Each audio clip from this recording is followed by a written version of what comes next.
یکی از ملوک بی انصاف پارسایی را پرسید از عبادتها کدام فاضل تر است؟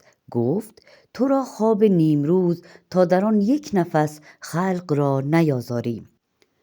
ایک بے انصاف اور ظالم بادشاہ نے ایک اللہ والے درویش سے پارسا سے پوچھا عبادتوں میں سب سے افضل اور برتر عبادت کون سی ہے؟ انہوں نے جواب دیا تیرے لیے دوپہر کے وقت سو جانا سب سے بڑی عبادت ہے تاکہ اس دوران کم از کم ایک لمحے کے لیے تو خدا کے مخلوق تیرے ظلم سے محفوظ رہے۔ سعدی کہتا ہے میں نے ایک ظالم کو دوپہر کے وقت سوتے ہوئے دیکھا۔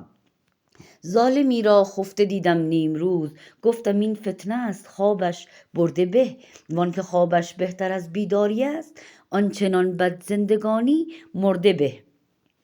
سعدی کہتا ہے میں نے ایک ظالم کو دوپہر کے وقت سوتے ہوئے دیکھا تو اپنے دل میں کہا کہ یہ ایک انسان تو نہیں ایک فتنہ ہے، اس کا سو جانا ہی بہتر ہے، اور وہ شخص جس کا سونا اس کے جاگنے سے بہتر ہو، ایسے بد کردار شخص کا جینے سے مر جانا ہی بہتر ہے۔